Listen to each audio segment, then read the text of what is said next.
You're home doing nothing anyway. I'm leaving my 3 kids with you. We need a break from parenting. After I hung up, I made arrangements. When he returned a week later, what he found left him speechless. Before we continue, I just want to say thank you for taking the time to hear my story. If you're comfortable, let me know where you're listening from and what time it is where you are. Now let me tell you my story. The silence in my home is a carefully curated thing. It is the product of a lifetime of intellectual pursuit, a quiet space built for thought, for research, for the slow, deliberate untangling of complex systems. In my 68 years, first as a professor of logistics, then as the provost of a university I helped build, I learned that the most powerful work is done in the quiet moments between the noise. My retirement, now 6 months old, was meant to be the culmination of that quiet, a well-earned respite in a world that grows ever louder. It was into this sanctuary of peace that my son-in-law Gavin King launched his verbal grenade. The phone call came without preamble, a digital blitzkrieg against the calm of my Tuesday morning. "Helen," he began, his voice a slick, confident boom that always seemed to be addressing a stadium, even over the phone. He never called me Mom or any other term of familial affection. I was Helen, a name he pronounced with the cool, detached air of a superior addressing an underling. "Danielle and I are completely burned out," he announced, a declaration of profound inconvenience. "Just slammed. We're flying to Bali for a week. Need to recharge the batteries. You know, unplug." I did not know. My late husband and I had raised our daughter Danielle while both working more than 60 hours a week, building our respective careers from the ground up. We had never had the luxury of being burned out. We were simply tired, and we carried on. "We're dropping the kids off at your place in an hour," he continued, the words not a request but a statement of logistical fact. A decision had been made, and I was merely a line item in the itinerary. "You're home doing nothing anyway. It's the least you can do." The phrase hung in the air, a masterpiece of condescension so pure, so perfectly crafted, it was almost admirable.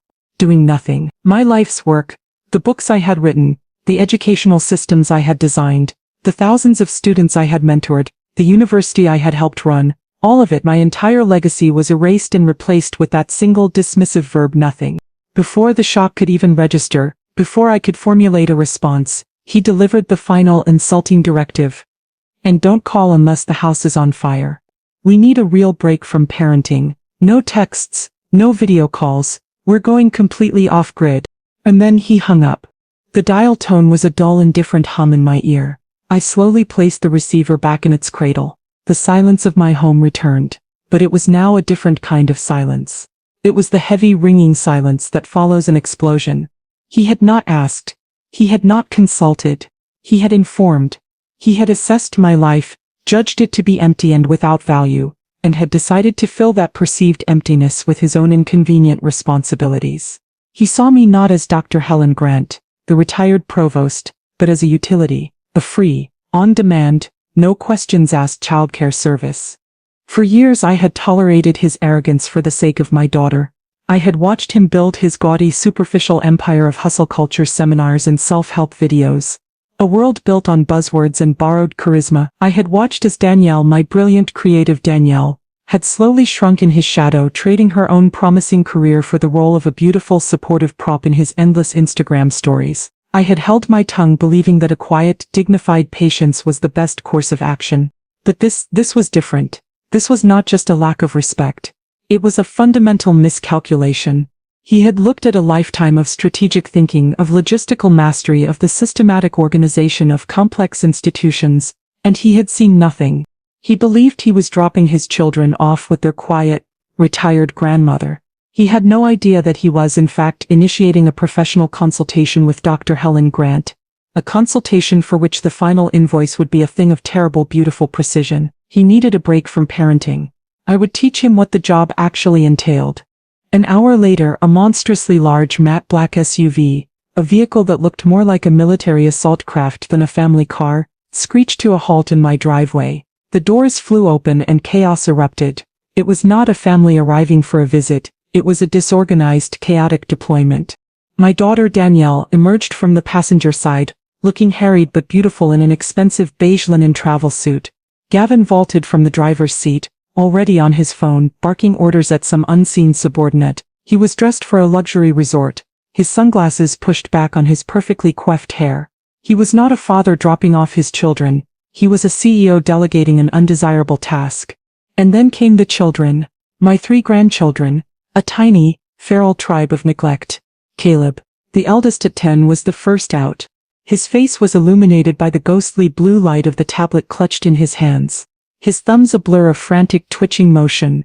He walked with a hunched shuffling gait, his eyes never leaving the screen. He didn't say hello, he didn't seem to register his new surroundings. He was a zombie, his consciousness held captive by the glowing rectangle in his hands. Next came 7-year-old Zoe, who was in the throes of a full-blown Category 5 tantrum. Her face was a contorted mask of fury, tears streaming down her cheeks. "But I want the pink one," she shrieked, the sound a piercing grating assault on the quiet of my neighborhood. "Not the purple one. I hate purple." She was holding a designer juice box, a detail that was both absurd and deeply sad. Finally, there was Elijah, a 4-year-old whirlwind of pure untamed idea. He tumbled out of the car, his face and hands smeared with the sticky brown remnants of a chocolate bar. He saw my prize-winning rose bushes, let out a whoop of chaotic glee, and immediately began trying to climb one, his sticky hands leaving brown smudges on the pristine white petals. Gavin, still on his phone, gestured impatiently towards the back of the SUV, where 3 small, expensive-looking suitcases sat. Danielle, meanwhile, was engaged in a futile, high-pitched negotiation with Zoe. "Sweetie, please," she begged, her voice thin and reedy. "Mommy and Daddy need you to be a good girl for Grandma. The purple juice is just as yummy." Zoe's only response was to throw the purple juice box on the ground, where it burst, sending a spray of sticky violet liquid across my bluestone walkway. The entire drop-off took less than 5 minutes. Gavin ended his call, opened the back of the SUV, and unceremoniously dumped the 3 suitcases on my lawn. He did not bring them to the door. He strode over, gave me a brief, condescending peck on the cheek and said, "They're all yours, their tablets are in their bags. Just keep them charged and they'll be fine. Easiest babysitting job in the world." Danielle, her face a mixture of guilt and relief, gave me a quick, frantic hug. "Thanks, Mom," she whispered, her eyes pleading with me not to make a fuss. "We just really need this. We'll call you from Bali," a promise that I knew from his earlier directive she had no intention of keeping. And then they were gone. They climbed back into their urban assault vehicle and sped away, leaving me on my front lawn with their 3 feral children, their luggage, and a spreading purple stain on my walkway. Caleb was still staring at his tablet. Zoe was now screaming that she hated my roses, and Elijah had successfully pulled an entire branch off a prize-winning bush. I looked at the scene of carnage. I looked at the 3 small, chaotic, deeply unhappy human beings who had been abandoned in my care. This was not a family. This was a failed state.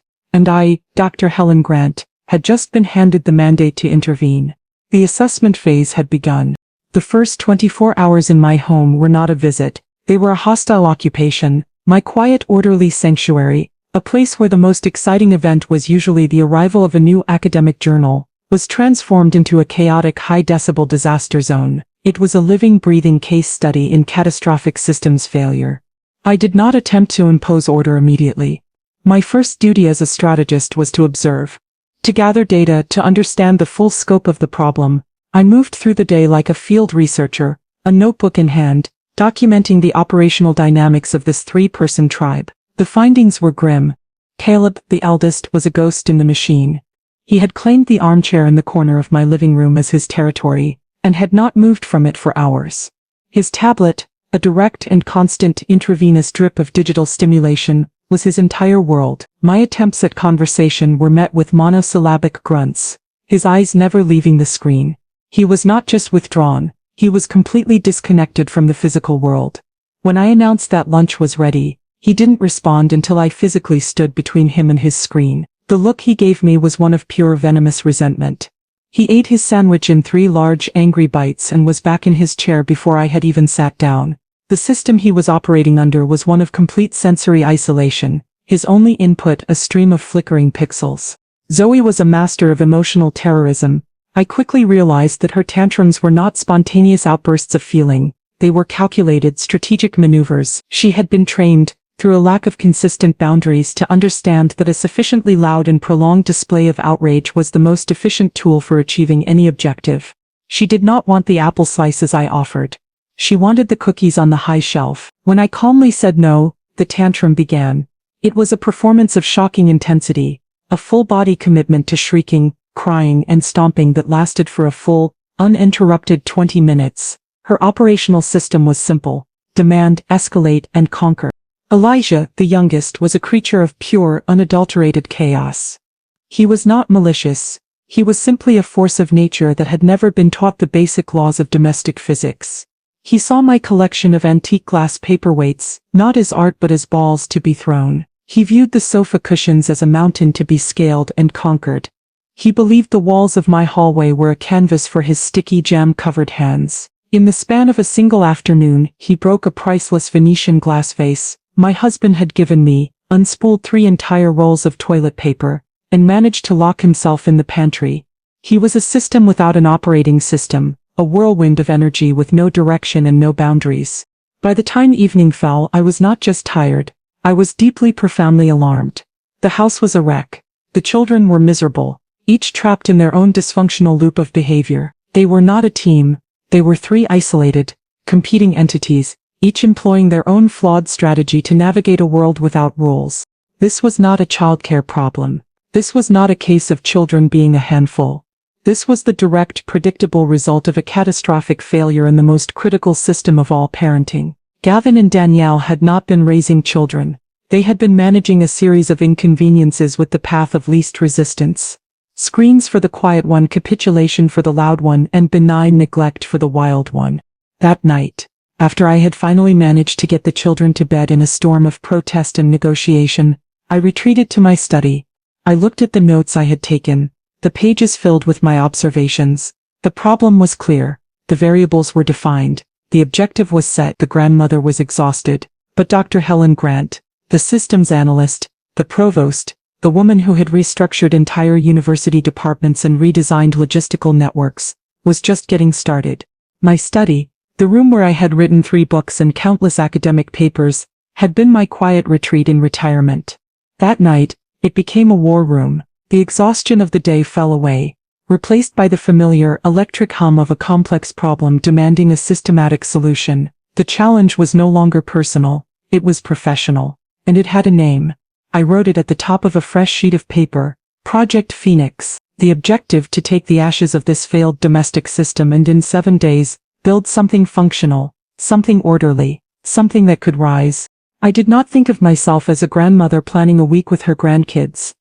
I was Dr. Helen Grant, drafting a proposal for a high-stakes short-term institutional turnaround. My first step was to define the core principles of the new system. The old system, or lack thereof, was based on chaos, capitulation, and digital pacification. The new system would be built on 3 pillars: structure, contribution, and engagement.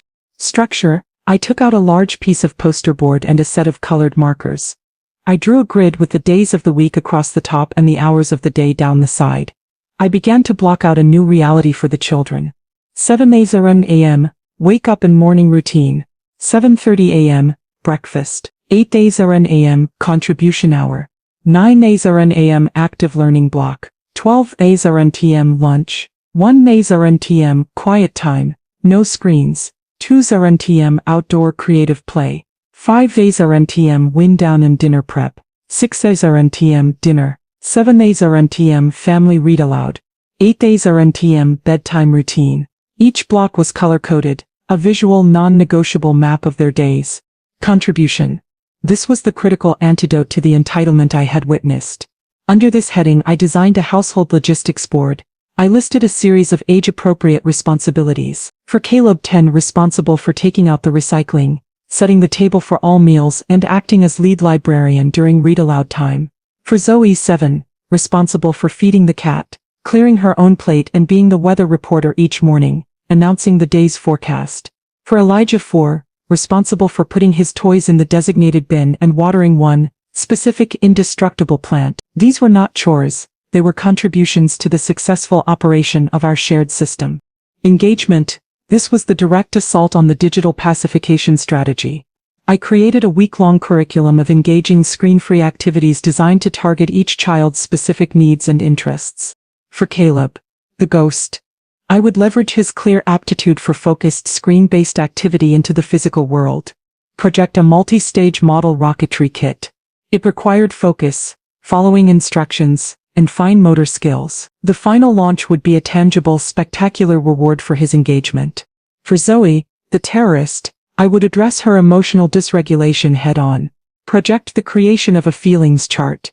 We would spend time identifying different emotions, drawing faces for them and discussing healthier ways to express them than shrieking. Her reward would be not capitulation but praise for her self-control. For Elijah, the chaos. His boundless energy needed to be channeled, not suppressed. Project a large-scale outdoor fort-building initiative in the backyard, using old blankets, branches and boxes. It would require gross motor skills, problem-solving and cooperative play. Finally, I outlined the reward system. It was not based on demands. It was based on the successful cooperative functioning of the system. At the end of each day that the schedule was followed and contributions were made without major battles, a single large puzzle piece would be added to a blank board on the wall. If by the end of the week the entire puzzle was complete, it would reveal a picture of our destination for a surprise outing, the science museum and a celebratory ice cream feast. I looked at the plan spread out on my desk, the color-coded chart, the logistics board, the curriculum outlines. It was a comprehensive, multi-layered strategic intervention plan. It was, I realized with a grim sense of satisfaction, the most important piece of work I had done in years. Gavin thought he had dropped his children off for a week of free babysitting. He had no idea he had just enrolled them in the Helen Grant Academy for Systemic Reformation. And the tuition, I decided in that moment, would be astronomical. The rollout of Project Phoenix began the next morning at precisely 7:00 a.m. It was met with immediate, fierce and entirely predictable resistance. I had not initiated a new schedule. I had declared war on the established anarchy and the insurgents were not going to surrender without a fight. The first battle was fought over Caleb's tablet. As per the new schedule, screens were not part of the morning routine. I found him in his usual armchair, already deep in the glowing abyss of his device. I did not ask him to put it away. I informed him that the tablet's operational hours were now from 4:00 p.m. to 5:00 p.m. daily. As per the chart, the meltdown was spectacular. It was not loud and theatrical like his sister's tantrums, but a quiet, intense implosion.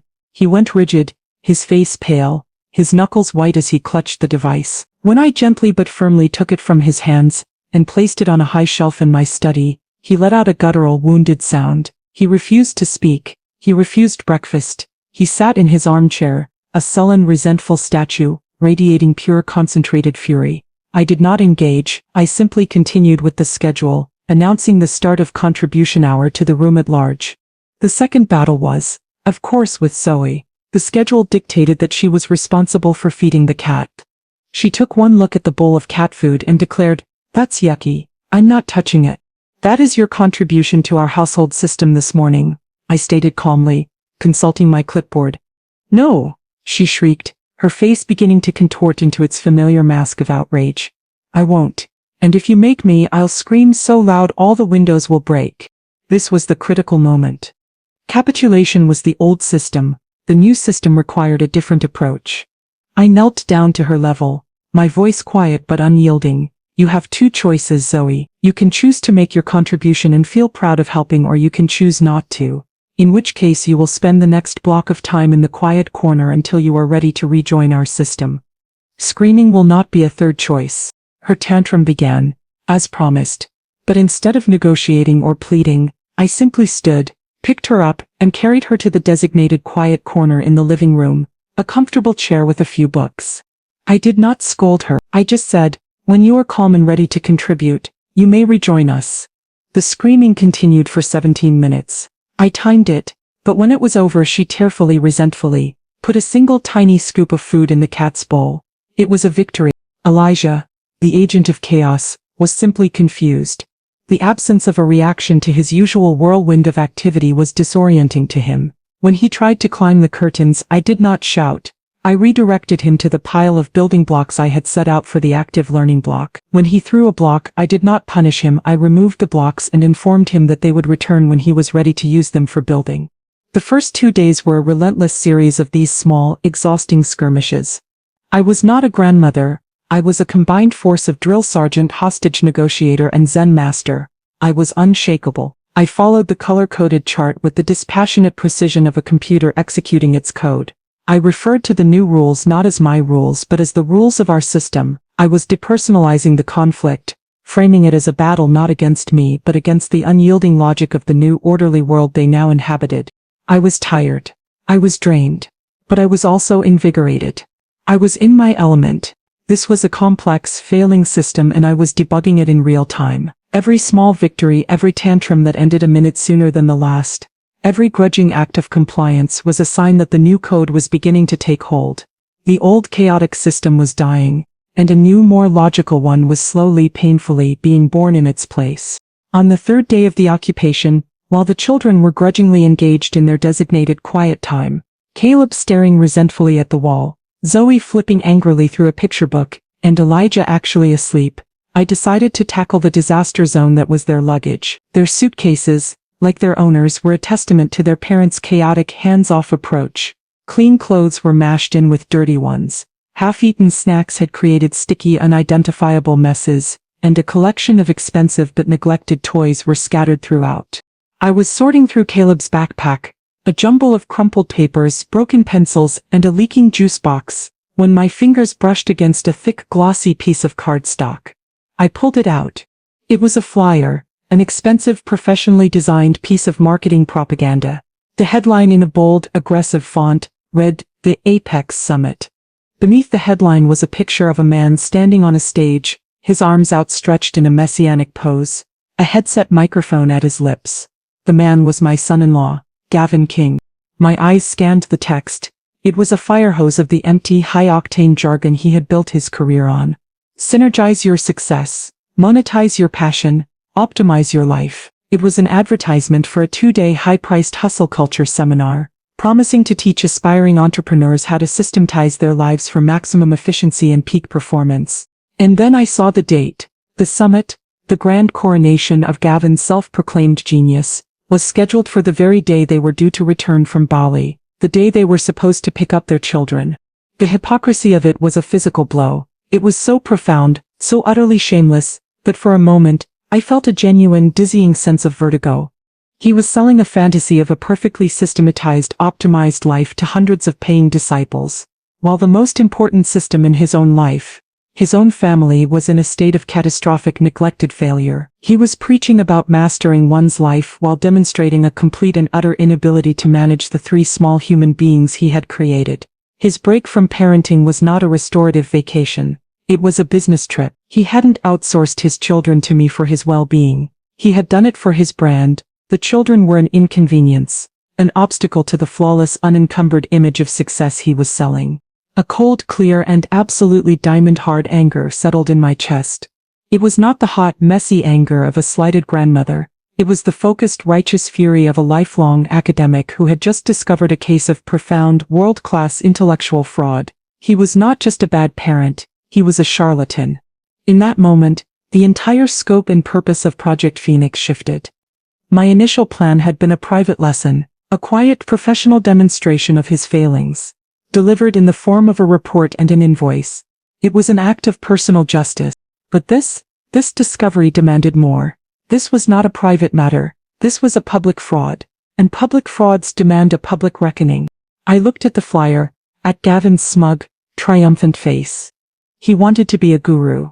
He wanted to stand on a stage and be hailed as a master of systems. Very well, I thought. A new, more audacious plan beginning to form in my mind. He would have his audience. He would have his stage. But I would be the one to deliver the keynote address. The private lesson was over. The public execution was now being planned. The turning point, the moment the tide of the war truly shifted, came on the morning of day 4. It was not a single dramatic event, but a series of small, quiet victories that taken together signaled the successful implementation of the new system. The first victory was with Caleb. He appeared at the breakfast table without being prompted, and his eyes were clear. The sullen, resentful fog of his screen withdrawal had begun to lift. He was quiet, but it was a different kind of quiet, a watchful, observant quiet, not the closed-off silence of his digital cocoon. After breakfast, during the active learning block, I brought out the model rocketry kit. I didn't push, I simply opened the box, laid out the intricate plastic parts, and the complex diagram-filled instructions, and began to work on it myself. For 20 minutes he just watched me, his expression a mixture of suspicion and curiosity. Then he pointed a finger at one of the diagrams. "That Finian's backward," he said, his first unsolicited complete sentence of the week. "Is it?" I asked, feigning confusion. "I'm not very good at this. It looks so complicated." He sighed, a long dramatic sound of put-upon expertise, and slid into the chair opposite me. "You have to match the part number to the diagram," he explained, his voice filled with the weary patience of a genius explaining the obvious to a simpleton. "See? A7 goes into slot B4. For the next 2 hours we worked in companionable silence. His long, nimble fingers, so accustomed to the frantic twitching of a game controller, were surprisingly adept at handling the small, delicate parts. His mind, so used to navigating the arbitrary rules of a digital world, was a natural at deciphering the complex, logical language of the schematic. He was not just engaged, he was absorbed. He had found a system more compelling, more real than the one on his tablet. The second victory was with Zoe. During contribution hour, she began to protest her assigned task of watering the plants. Her face started to crumple, the familiar prelude to a tantrum, but before the storm could break, I pointed to the feelings chart we had created, which was now taped to the kitchen wall. "Zoe," I said calmly, "I can see you are feeling frustrated. Can you show me on the chart?" She looked at the chart, at the silly hand-drawn faces for happy, sad, angry, and frustrated. She hesitated, her lower lip trembling. Then she walked to the chart and put her small finger firmly on the frustrated face. "I'm frustrated," she said, her voice a little wobbly. "Watering is boring." "Thank you for using your words to tell me that," I replied, my voice filled with genuine praise. "That is a much more effective way to communicate than screaming. I understand it's boring, but it is your contribution to our system today. After you are finished, during creative play you can choose the activity for all of us. How does that sound?" It was a negotiation, but it was a negotiation based on logic and emotional regulation, not on the brute force of a tantrum. She considered my offer, her little face a mask of concentration. "Okay," she finally said, "but I want to do painting, with the messy paints." "A deal," I said. The tantrum had been averted. A new, more effective system of communication had been successfully deployed. Even Elijah, the agent of chaos, was beginning to bend to the will of the new order.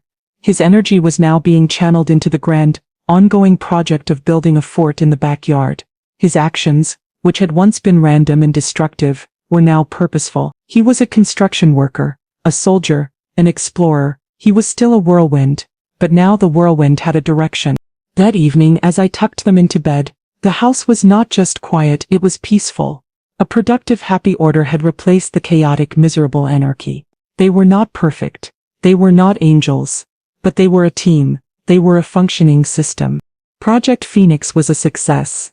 I had taken 3 broken, chaotic elements and, through the simple application of logic, structure, and respect, had created a thriving functional unit. The proof of concept was complete. The case study was ready, and now it was time to prepare it for presentation. With the success of Project Phoenix now a demonstrable, empirical fact, the next phase of my own plan began. It was time to move from the domestic laboratory to the public theater. It was time to arrange the stage for the final, dramatic act. My target was no longer just my son-in-law. It was his entire fraudulent brand. The Apex Summit was his chosen battleground, the place where he would receive the adoration of his followers. It was therefore the perfect venue for his public undoing. But to get on that stage, I needed an ally, an inside agent who could bypass the usual channels and insert me into the program like a surgical strike. I sat in my study and made a single phone call. The woman I called was Eleanor Vance, a name that carried immense weight in the city's corporate and philanthropic circles. Eleanor had been a friend for 40 years, a sharp, brilliant, and utterly unsentimental businesswoman who had started with a small manufacturing company and had built it into a global powerhouse. More importantly, she now sat on the board of directors for the Corporate Leadership Association, the primary sponsor of Gavin's summit. She answered on the second ring, her voice the familiar, brisk, no-nonsense instrument I knew so well. "Helen," she said, her tone a mixture of surprise and pleasure. "To what do I owe this? I thought you were deep in the quiet joys of retirement." Retirement has been temporarily postponed due to a domestic systems failure. I replied, my own voice dry. I find myself in need of a favor, Eleanor. A rather unusual one. I'm listening, she said, the curiosity peaked in her voice. You're on the board for the CLA, aren't you? I asked. They're sponsoring that ridiculous Apex Summit this weekend. Unfortunately, yes, she sighed. A regrettable concession to our marketing department's obsession with a younger demographic. It's a festival of buzzwords and bad suits. Why on earth would you be interested in that? I'm not interested in attending, I said. I'm interested in speaking. I need a 20-minute keynote slot, preferably right before the final speaker of the day. There was a moment of stunned silence on the other end of the line. You, Eleanor finally said, a slow, delighted laugh beginning to form. Helen, you haven't given a public address since your retirement gala. And you want your grand return to be at a hustle culture seminar for tech bros? I have a case study I'd like to present, I explained, my voice cool and professional. It's a fascinating look at a rapid, high-stakes systems implementation. I'm calling it Project Phoenix. It's about taking a failing, chaotic, and deeply inefficient system and turning it into a thriving, productive one in just 7 days. It's highly relevant to your audience of entrepreneurs. It's all about results. Eleanor was no fool. She could hear the steel beneath the academic language. She knew me well enough to understand that there was a deeper game being played. A failing system, you say? She asked, a knowing, predatory gleam in her voice. This wouldn't happen to have anything to do with that son-in-law of yours, would it? The one who sells snake oil on the internet. I can neither confirm nor deny the specifics of the case study until the presentation itself, I replied, the model of academic discretion. But I can promise you it will be the most talked about session of the entire summit. It will be a masterclass in accountability. Eleanor was quiet for a moment, and I could almost hear the gears of her own strategic mind turning. She was not just a friend, she was a woman who appreciated a beautifully executed corporate takedown. Consider it done, she said finally, her voice filled with a newfound gleeful excitement. I'll make the call. They'll be thrilled to have the legendary Dr. Helen Grant on their stage. We'll bill it as a surprise visionary keynote. Send my office your bio and your tech requirements. And Helen? Yes, Eleanor. Break a leg, she said, and then with a low, wicked chuckle she hung up. The ambush was now officially in motion. The trap was set. The bait was the promise of my own legendary name.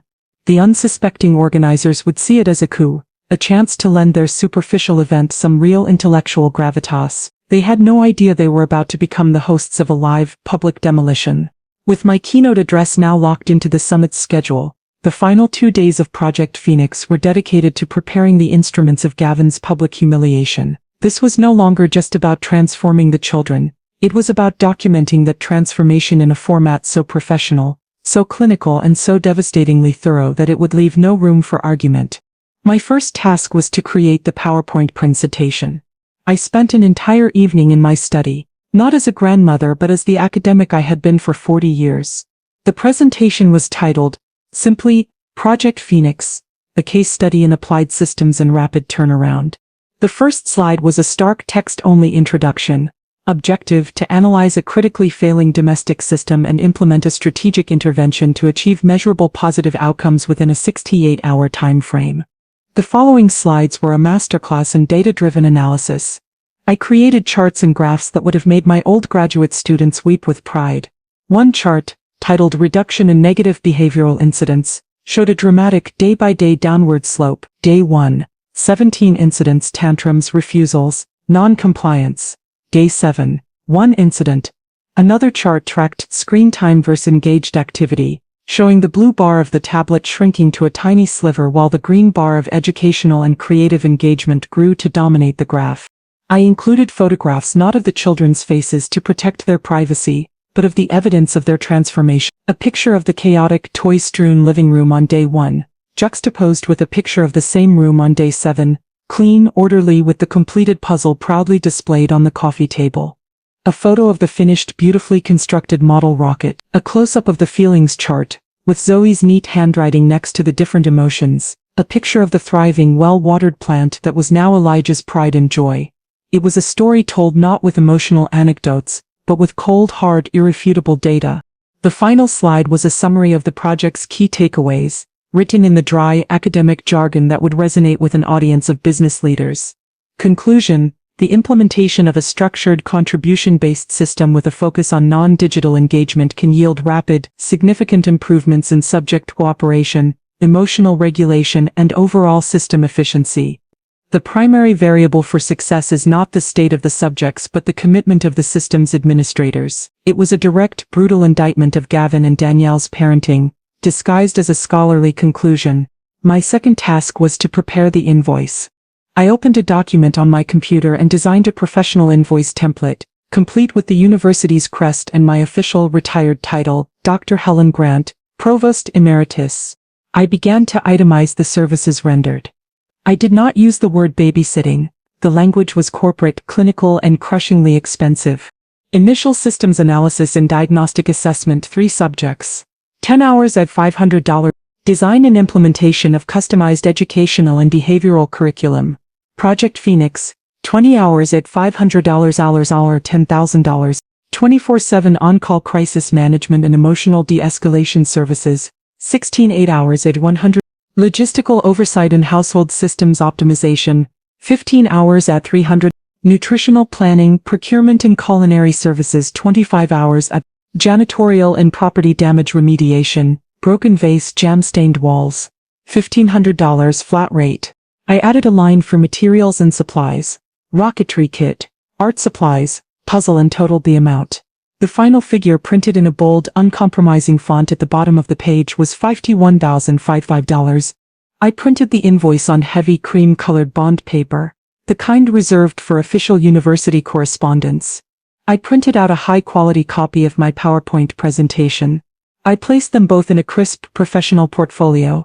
The weapons were forged. They were not weapons of anger or of passion. They were weapons of pure, unassailable logic, of data, of a lifetime of professional expertise. Gavin had dismissed me as a woman who did nothing. I now held in my hands the monetized, documented, and utterly devastating proof of the true value of that nothing, and I was about to present it to the world. On the final day of Project Phoenix, a palpable sense of calm, productive energy filled my home. The children, now fully integrated into the new system, moved through the morning routine with a quiet, practiced efficiency. Caleb, a boy transformed, put the finishing touches on his model rocket, his brow furrowed in concentration. Zoe, a child who had once communicated only in shrieks, was carefully explaining the day's weather forecast to me, pointing at the clouds outside the window. And Elijah, my little agent of chaos, was dutifully watering his plant, his movements careful and deliberate. The puzzle was complete, and the promise of a trip to the Science Museum loomed large and exciting in our immediate future. It was into this newfound peace that the first communication from the outside world arrived. It was a text message on my phone from an unknown number, presumably a disposable one they had purchased in Bali. It was from Danielle. "Hey Mom, back in town. Amazing trip. So refreshed. We're heading straight to the hotel for Gavin's summit. He's the keynote. So proud. We'll swing by to pick up the kids sometime after it's over. Hope they weren't too much trouble. See you later." The message was a perfect distillation of their entire worldview. Breezy, self-absorbed, and utterly clueless. There was no question about how the children were. No expression of gratitude. Just a logistical statement. A casual announcement of their future convenience. Hope they weren't too much trouble. The phrase was a final damning piece of evidence of their complete and total disconnect from the reality of their own children's lives. I looked at the text, then at the 3 happy, engaged children in my living room. They had not been trouble, they had been a project, a challenge, a system in need of repair, and their parents, the self-proclaimed masters of optimization and success, were returning not to them but to a stage, to an audience, to the empty performance of a life they were not actually living. I showed the children the text. "Mommy and Daddy are back from their trip," I explained. "They have a work event to go to, and then we are all going to meet them there later. But first," I said, my voice filled with a genuine excitement that was not just for them but for myself. "We have a date with a museum." The trip to the Science Museum was a joy. It was a celebration of the success of our new system. The children were not the chaotic, miserable creatures who had been dropped on my lawn a week ago. They were curious, engaged, and cooperative. Caleb explained the principles of aerodynamics to me in the aerospace exhibit, pointing out the features on a real rocket that matched his model. Zoe, in the human biology section, proudly identified the different emotions on the faces of the anatomical models. Elijah was mesmerized by the simple, elegant logic of a pendulum exhibit. Watching it swing back and forth, his chaotic energy finally tamed by the beauty of a predictable system. As we left the museum, their faces sticky with celebratory ice cream, I felt a pang of profound, genuine sorrow, not for myself, but for them. They were wonderful, brilliant, fascinating little human beings, and their parents were missing it all. They were trading these precious fleeting moments of real, authentic connection for the cheap fleeting applause of strangers. We drove not home but to a luxury hotel in the heart of the city. The children, dressed in the new clean clothes I had bought them, looked like the well-cared-for, happy children they had become. They had no idea they were about to become the star witnesses in the public trial of their own parents. They were just excited for another adventure, and I, their commander-in-chief, was ready to lead them into the final decisive battle. The lobby of the hotel was a swarm of ambition. It was filled with men and women in sharp, expensive suits, their faces a uniform mask of hungry, competitive energy. They all clutched leather-bound notebooks and spoke in the loud, confident tones of people who believed they were on the verge of greatness. It was the congregation of Gavin's Church of Hustle, and they had come to worship at the feet of their guru. I navigated the three children through the crowd with the calm, purposeful air of a ship's captain steering through a storm. We were not attendees, we were an entirely different category of being, and our quiet, self-contained unit moved through their frantic energy untouched. I had arranged with Eleanor to have us escorted through a side entrance, bypassing the registration desk and the glad-handing acolytes. A discreet, professional woman from the event staff met us and led us to a small private waiting room just off the main conference hall. "Dr. Grant," she said, her voice filled with a deference that was a world away from Gavin's condescension. "Miss Vance asked me to make sure you were comfortable. You'll be on in 20 minutes. I'll come for you 5 minutes beforehand." I thanked her. The children, wide-eyed at the scale and energy of the place, settled down with the books I had brought. The calm before the storm. Inside the main hall, Gavin and Danielle were making their grand entrance. I could hear the swell of applause, the booming voice of the MC announcing their arrival. I pictured them swaggering down the center aisle, the triumphant king and queen of their own tacky, self-made kingdom, soaking in the adoration of their followers. They would take their seats, 2 thrones in the front row, ready to preside over the final validation of their own genius. They would be completely, blissfully unaware of the ambush that was about to be sprung. They would not have checked the final schedule. They would have assumed with their characteristic arrogance that the entire event revolved around them. The concept of a surprise, of a variable they did not control, was not something their worldview could accommodate. 5 minutes before my scheduled time, the staffer returned. "We're ready for you, Dr. Grant," she whispered. I took Caleb and Zoe by the hand. Elijah, tired from our museum adventure, was now asleep in my arms. I followed the woman down a quiet, carpeted hallway that ran behind the main stage. I could hear the current speaker, a woman with a high-pitched, grating voice, wrapping up her presentation on the synergy of self-branding. Then the MC's voice boomed through the speakers again. "Thank you, Tiffany. Let's give her a huge Apex Summit round of applause." A wave of polite, scattered applause. "And now, ladies and gentlemen," the MC's voice continued, a new, more excited energy in his tone, "we have a last-minute addition to our schedule. A true surprise, a chance to hear from a living legend in the world of systems and logistics. A woman whose work has shaped the very way we think about efficiency and organizational structure. Please welcome to the stage, for a visionary keynote address, the one, the only, Dr. Helen Grant." I took a deep breath. I could hear the confused murmur of the crowd. Then a swell of more genuine, more respectful applause from the older, more established business leaders in the room who recognized my name. But I was not listening for them. I was imagining the look on 2 faces in the front row. The look of pure, uncomprehending, jaw-dropping horror. The look of 2 self-proclaimed masters of the universe, realizing that the universe was far larger, far more complex, and far more dangerous than they had ever imagined. The trap had been sprung. The ambush was complete. I walked onto the stage not with the high-energy, fist-pumping swagger of the other speakers, but with the quiet, unshakable poise of a lifelong academic. The stage was vast, dominated by a massive screen that displayed the logo of the Apex Summit. The lights were hot and blinding. I could not see individual faces in the audience, only a great, dark sea of them, but I knew that 2 of those faces, the only 2 that mattered, were staring at me in a state of catatonic shock. I adjusted the microphone, my movements calm and deliberate. The children stood quietly beside me, a small, well-behaved honor guard. The murmur in the room died down, replaced by a tense, curious silence. They did not know what to expect. "Good afternoon," I began, my voice clear and steady, the voice of a provost addressing a new class of students. "My name is Dr. Helen Grant.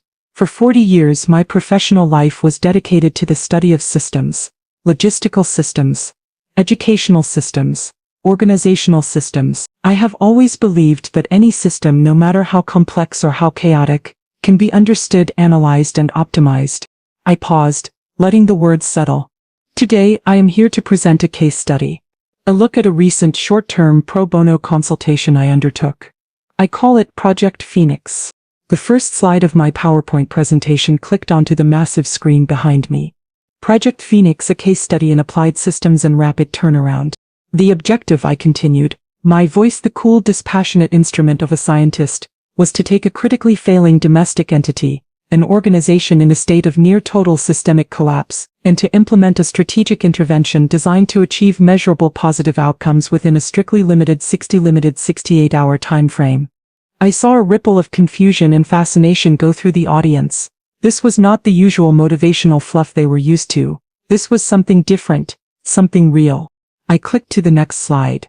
It showed the side-by-side photos of the living room. Day 1, a chaotic disaster zone, and Day 7, a model of clean, productive order. The subject entity was characterized by a lack of clear operational protocols, zero accountability, and a profound over-reliance on inefficient, low-yield pacification strategies.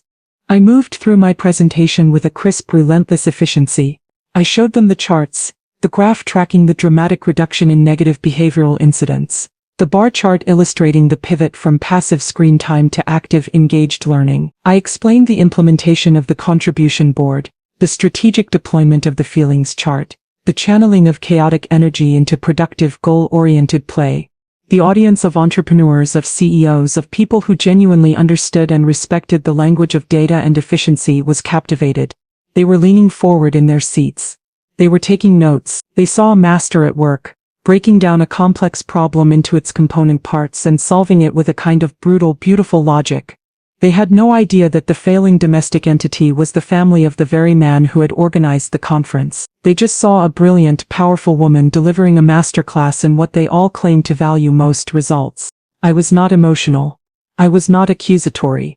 I was simply presenting the data. And the data in its cold, irrefutable clarity was the most devastating indictment of all. It was a systematic point-by-point demolition of Gavin's entire worldview, a public refutation of his brand, delivered in the very temple he had built to celebrate it. My presentation reached its final, devastating phase. I had laid out the problem, I had detailed the methodology, I had presented the data-driven results. All that remained was the living proof. A system success, however, I said, my voice resonating with a new, more personal authority, is not measured in charts and graphs alone. It is measured in the transformed state of its core components. The ultimate validation of Project Phoenix is not on this screen. It is standing right here beside me. I turned and smiled at my grandchildren. I would like to introduce you to the lead subjects of my case study. I knelt down beside Caleb. "This is the project's lead engineer," I said, my voice filled with a genuine maternal pride. "Caleb, would you like to show everyone what you built this week?" Caleb, who a week ago would not have made eye contact with a stranger, stepped forward with a quiet, newfound confidence. He held up his finished model rocket, a complex, beautifully constructed piece of amateur engineering. He looked out at the vast, silent audience, and he did not flinch. "It's a 2-stage rocket with a parachute deployment system," he said, his voice clear and steady. "Grandma taught me about thrust and trajectory. We're going to launch it on Saturday." A wave of astonished, appreciative applause swept through the room. I then turned to Zoe. "And this is our Chief Emotional Intelligence Officer," I said. She giggled. "Zoe, can you tell everyone about the most important tool we implemented this week?" Zoe, a child who had once been a vessel of pure unmanaged rage, stepped forward and pointed to a picture of the feelings chart on the screen behind us. "That's our feelings chart," she said, her voice bright and proud. "When you feel frustrated, you use your words instead of screaming. It's more of sheesh." The audience laughed, a warm, genuine sound of delight and admiration. They were utterly charmed. They were in awe. They saw not just a brilliant presentation but the undeniable, heartwarming proof of its success. I stood up, my gaze sweeping over the audience, before finally deliberately landing on the front row, on the two pale frozen figures who were the true subjects of my address. "It seems," I said, my voice ringing with a cold, clear and final authority, "that the most valuable and complex systems in our lives are not the ones we build in our businesses, but the ones we are tasked with building in our own homes. The most important success is not the one we sell to others, but the one we live, every single day." I looked directly at Gavin. I saw a man hollowed out, a fraud exposed, a king dethroned in his own court. I saw my daughter, Danielle, her face a mess of silent, streaming tears, the full, public cost of her weakness and complicity finally crashing down upon her. My consultation was now complete. The verdict had been delivered. All that remained was the sentencing. I picked up the crisp, cream-colored portfolio from the lectern. I held it up for the audience to see. "My work on this project was conducted pro bono," I said. "However, for the purposes of quantifying the value of such an intervention, I have prepared a full, itemized invoice for my consulting services." I opened the portfolio and pulled out the invoice. I placed it deliberately on the lectern, the 5-figure sum at the bottom facing out towards the audience, a final shocking punctuation mark to my presentation. "And this," I declared, my voice echoing in the stunned silence, "is my fee." The silence in the conference hall held for a heartbeat, a moment of collective, stunned disbelief. Then, the room erupted. It was not the polite, scattered applause that had greeted the other speakers. It was a roar, a spontaneous, thunderous standing ovation that seemed to shake the very foundations of the building. The audience was not clapping for a clever presentation. They were cheering for a public execution. They, the true leaders and entrepreneurs in the room, had recognized the charlatan in their midst, and they were celebrating his spectacular, brutal unmasking. They were applauding the raw, undeniable power of authentic expertise over hollow, self-promoting hype. Photographers, sensing the kill, rushed the stage, their flashes creating a strobe-like effect. Their cameras were not aimed at me, but at the invoice on the lectern. The 5-figure price tag, a tangible, shocking symbol of the value of the nothing Gavin had so arrogantly dismissed. Gavin King's brand, his entire carefully constructed identity, was not just damaged, it was annihilated. He was a fraud, a hypocrite, a man who sold systems for success he couldn't even implement in his own home. He would be a laughingstock, a cautionary tale whispered in boardrooms and at cocktail parties for years to come. He and Danielle were trapped in the front row, a tableau of pure personal horror. Gavin sat frozen, his face a ghostly white, a man who had been publicly and professionally disemboweled. Danielle had finally broken down completely, her body racked with the kind of deep, gut-wrenching sobs that come from a place of absolute soul-crushing regret. She was faced not just with the collapse of her husband's career, but with the full public revelation of her own profound failure as a daughter and a mother. I did not wait for the applause to die down. My work was done. Justice in its most precise and theatrical form had been served. I turned away from the adoring crowd, away from the flashing cameras, away from the wreckage of my daughter's life. I took my transformed grandchildren by the hand. Caleb looked up at me, his eyes shining with a pride and admiration that was worth more than any standing ovation. Zoe squeezed my hand, her small gesture a vote of confidence that was more powerful than any invoice. Elijah, who had woken up during the applause, simply smiled, a happy, secure child in a world that, for the past week, had finally made sense. We walked off the stage, not into the pandemonium of the conference hall, but out the same quiet, discreet side exit we had entered. We left the noise, the chaos, the entire fraudulent world behind us. As we stepped out into the cool, clean air of the late afternoon, I felt a sense of profound, somber victory.